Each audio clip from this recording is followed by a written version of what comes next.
bab 1 ini menjelaskan tentang kewirausahaan produk kerajinan hias dari bahan limbah. Nah, siswa bisa atau siswa dapat menjelaskan pengertian dari kemasan. Apa yang dimaksud dengan kemasan? Kemudian ini sifatnya pemahaman. Kalian harus tahu apa itu arti dari kemasan, kemudian manfaatnya apa. Oke, lanjut ke materi selanjutnya, yaitu tentang konfigurasi atau struktur. Nah, siswa dapat mengatur aliran listrik. Nah, ini kalian harus bisa atau tahu konfigurasi atau struktur aliran listrik. Oke, lanjut untuk ke kisi-kisi. Nah, di sini siswa dapat menjelaskan elektronik praktis atau bisa membedakan. Kalian diminta untuk tahu apa itu pengertian dari elektronik praktis, kemudian bisa menjelaskan, kemudian membedakan jenis-jenisnya. Ya, lanjut. Nah, di sini siswa dapat menjelaskan atau membedakan macam jenis elektronik praktis rumah tangga. Banyak sekali ya jenis-jenis elektronik praktis rumah tangga yang terdapat dalam bab ini misalnya. Kemudian ide-ide produknya. Oh, saya misalnya buat apa ini? Apa misalnya usahanya, ide usahanya peternakan, misalnya telur. Nah, kita harus tahu biaya-biayanya ini untuk mengusahakan ini apa aja. Kemudian juga apa saja yang harus kita keluarkan. Oke. Nah, selanjutnya di sini ada bab 2. Bab 2 ini wirausaha jasa profesi. Nah, di sini kita hanya menjualkan profesi saja, jasa saja. Oke. Nah, yang pertamanya siswa dapat menyebutkan jenis usaha bergerak dalam bidang jasa. Nah, di sini kan banyak jenis-jenis usaha bidang profesi. Misalnya ada tukang cukur, kemudian ada ojek online. Nah, itu termasuk jenis-jenis usaha yang bergerak di bidang apa saja. Oke, kalian bisa dapat membedakannya. Nah, kemudian juga siswa dapat menjelaskan manfaat bidang rekayasa elektronik praktis. Nah, di sini kalian harus menjelaskan manfaat bidang rekayasa elektronik praktis tadi. Apa saja manfaatnya, apa saja kegunaannya. Kemudian yang bab 1 tadi jenis-jenisnya. Oke. Selanjutnya siswa dapat menyusun rencana pengembangan usaha jasa profesi dan profesionalisme. Di sini kalian harus menyusun rencana. Misalnya kalau kalian tukang cukur atau ini untuk salon, nah kalian harus tahu apa sih rencana untuk kedepannya biar usahanya lebih maju, lebih dapat berkembang. Nah, di sini kalian harus menyusun rencana pengembangannya. Misalnya hari ini kita buka usaha, misalnya kita 1, besok udah jadi 2 atau 3, kemudian mencari 3 anak buahnya. Jadi usahanya bisa berkembang dengan catatan mempunyai rencana yang matang. Oke. Nah, selanjutnya siswa dapat memproduksi usaha jasa profesi dan profesionalisme ya. Di sini udahan itu usaha, itu salah ketik, oke? Jasa profesi dan profesionalisme. Produksi usahanya apa saja, ditambah lagi usahanya, sampingannya seperti apa ya.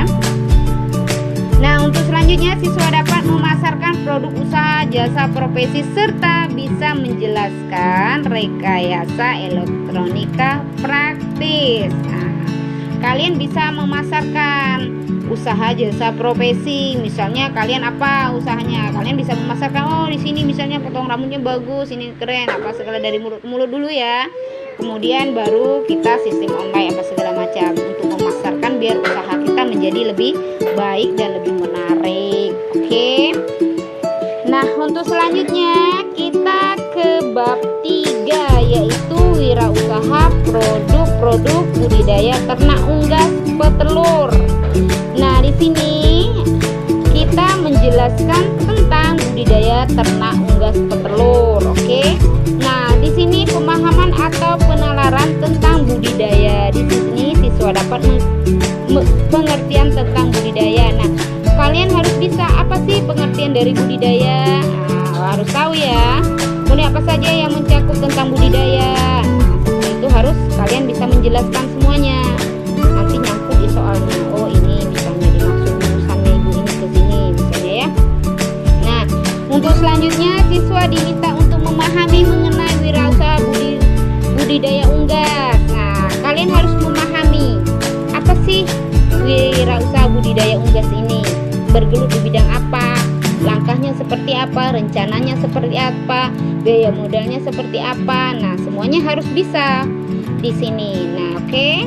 Kemudian lanjut, siswa dapat menjelaskan ciri-ciri orang yang memiliki jiwa dan sikap kewirausahaan. Kan udah dijelas ya di materi, ada ciri-ciri orang memiliki jiwa sikap kewirausahaan, ada ciri-cirinya. Kemudian juga ada juga misalnya usahanya menjadi lebih bangkrut, itu juga ada ya ciri-cirinya, sifat-sifatnya seperti apa. Oke. Nah, selanjutnya siswa bisa menjelaskan pengertian optimis. Nah, kreativitas, inisiatif, efisien, efektivitas. Nah, kalian mampu menjelaskan optimis itu apa? Misalnya kreativitas itu seperti apa, inisiatif itu apa, efisien apa, efektivitas itu apa. Di sini nanti terdapat soalnya, jawabannya harus tahu kalian pengertian ini apa. Oke. Lanjut, siswa dapat menjelaskan syarat memilih lokasi dalam budidaya unggas. Nah, kalian harus tahu, harus bisa menjelaskan syarat memilih lokasi. Kita harus misalnya di sini kalian ini ya, apa itu namanya, mau berternak apa misalnya. Nah, kalian tahu harus memilih lokasinya yang strategis, misalnya dekat dengan pasar atau perkebunan biar lebih aman, nggak stres ayamnya misalnya ya. Nah, kemudian juga lokasinya juga harus lebih luas, nggak boleh sempit karena ayamnya akan berkembang. Kita mintakan harus berkembang. Jadi di sini kalian dimaksud harus bisa menjelaskan ciri-ciri lokasi atau manfaat lokasinya seperti apa untuk kegiatan yang budidaya unggas ini. Oke. Nah, selanjutnya siswa dapat menjelaskan atau menyebutkan ciri-ciri ayam ornamental. Di sini kan banyak jenis-jenis ayam. Salah satunya itu ayam ornamental. Itu apa ciri-cirinya? Kalian harus tahu seperti apa. Nah, kemudian lagi siswa dapat membedakan ciri-ciri ayam sehat dan jenis ayam petelur dan ayam daging. Nah, di sini ada ciri-ciri ayam sehat ya, seperti apa bentuknya, bobot tubuhnya seperti apa. Kemudian jenis ayam betelur kan banyak ciri-cirinya. Kemudian juga ada ayam pedaging. Nah, seperti apa? Nah, di sini kalian harus mampu membedakannya ya. Ayam sehat, ayam betelur dan ayam daging. Nah, selanjutnya siswa dapat menjelaskan jenis-jenis biaya pada ternak unggas. Nah, di sini kan banyak itu jenis-jenis biaya. Nah, kalian harus dapat membedakan jenis-jenis biaya yang harus dikeluarkan untuk usaha peternak unggas. Oke. Lanjut yang di sini udah bab 4, bab terakhir. Nah, bab terakhir ini adalah wirausaha pengolah makanan modifikasi khas daerah. Nah, di sini untuk yang pertamanya siswa dapat menjelaskan jenis makanan dari buah-buahan serta manfaatnya. Kan banyak itu jenis-jenis buah-buahan kemudian dibuat jadi jusnya seperti apa. Nah, itu nama makanannya apa misalnya. biasanya apa. Oke. Dan kemudian siswa dapat menjelaskan ciri kerja cerdas dalam kewirausahaan sekolah bahan makanan daerah. Nah, ciri-ciri orang kerja cerdas itu seperti apa? Misalnya aktif, misalnya ya, inisiatif, kemudian apa sebenarnya? Kalian harus mampu menjelaskan ciri-ciri orang yang seperti itu untuk pengolahan pangan khas daerah. Di materi ada lengkap ya, tinggal dibaca.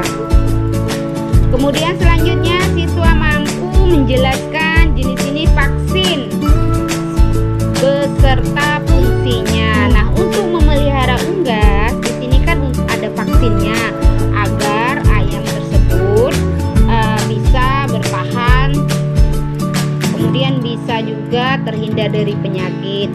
Banyak jenis-jenis vaksinnya. Kalian harus juga menjelaskan jenis-jenis vaksinnya beserta fungsinya. Manfaat vaksin ini untuk apa? Misalnya untuk agar telurnya cepat atau dagingnya lebih banyak, bisa bobot tubuhnya lebih ini kayak gitu. Nah, itu kalian harus mampu ya menjelaskan jenis-jenis vaksinnya.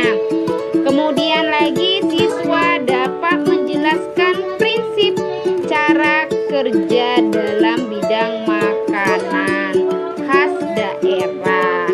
Nah, kalian harus menjelaskan prinsipnya seperti apa agar makanan, agar juga yang kalian gelutkan di bidang khas makanan ini bisa laris manis. Prinsipnya seperti apa. Oke. Nah, lanjut. Selanjutnya, siswa dapat menjelaskan langkah-langkah memberi label kemasan produk, aspek penting pemberian label dan aspek penting pemberian label ya. Label. Nah, di sini langkah-langkah untuk memberi label itu harus tahu langkah-langkahnya seperti apa agar nanti aspek penting untuk pemberian label itu ada di sana. Nggak sembarangan kalian taruh labelnya ini, misalnya jenisnya ini, nggak bisa. Jadi kalian harus tahu langkah-langkahnya seperti apa. Kemudian pentingnya label itu seperti apa. Oke. Kemudian lagi siswa dapat membedakan kerja prestatif dan lainnya. Nah, kerja prestatif itu apa? Bawaan dari lahir atau lingkungan kerja misalnya. Kemudian lingkungan masyarakat. Nah, di situ harus kalian membedakan. Oke. Kemudian siswa dapat memberikan penjelasan mengenai ciri-ciri produk agar lebih awet. Kan lebih awet itu ada ciri-ciri produknya ya. Misalnya dia kering, tidak basah, kadar airnya dikit. Nah, kemudian sinar mataharinya pas. Nah, kalian harus tahu, harus juga bisa menjelaskan ciri-ciri tersebut agar makanannya awet.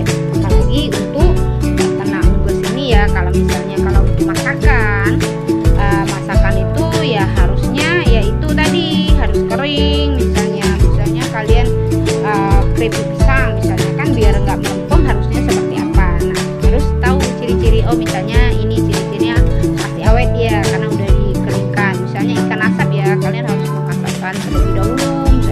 Terus kadar airnya udah nggak ada lagi ya, nah itu bisa bertahan lama seperti itu contoh. Oke. Nah, lanjut, siswa dapat menjelaskan hal-hal yang menyebab kegagalan usaha. Nah, untuk kegagalan usaha ini banyak sekali penyebabnya ya. Pertama faktor modal, kemudian juga kalau kita terlalu agresif, kemudian juga terlalu banyak, pokoknya yang terlalu berlebih-lebihan itu bisa menyebabkan usaha gagal. Maka dari itu harus dalam penuh perencanaan agar hal itu tidak terjadi. Oke, lanjut. Siswa dapat menjelaskan tujuan modifikasi makanan khas daerah serta bisa menjelaskan yang tidak termasuk bahan tambahan pangan. Nah, di sini kalian bisa menjelaskan tujuan modifikasi bahan makanan khas daerah itu apa tujuannya. Kan misal agar makanannya lebih dikenal, misalnya ini kan banyak ya lagi boomingnya makanan khas daerah dimodifikasi jadi makanan mahal. Nah, seperti itu bisa contohnya ya. Nah, demikian ya anak-anak, kisi-kisi soalnya itu terdiri dari 45 soal, 40 pilihan ganda, 5 esai. Oke, esainya esai singkat. Semuanya ibu masukkan dalam kisi-kisi ini. Tinggal kalian mencermati, mengamati apa sih maksud penjelasan ibu tadi, di mana sih jurusan misalnya soal-soal ini ya. Nah, jangan lupa belajar, terus belajar agar nilai semesternya menjadi lebih baik lagi. Ingat, kita harus punya target nilai kita semester ini adalah 85, itu paling kecil. Oke, ini untuk pengetahuan. Selamat mengerjakan. Jangan lupa ya, like, komen, dan subscribe di channel Ibu. Assalamualaikum warahmatullahi wabarakatuh.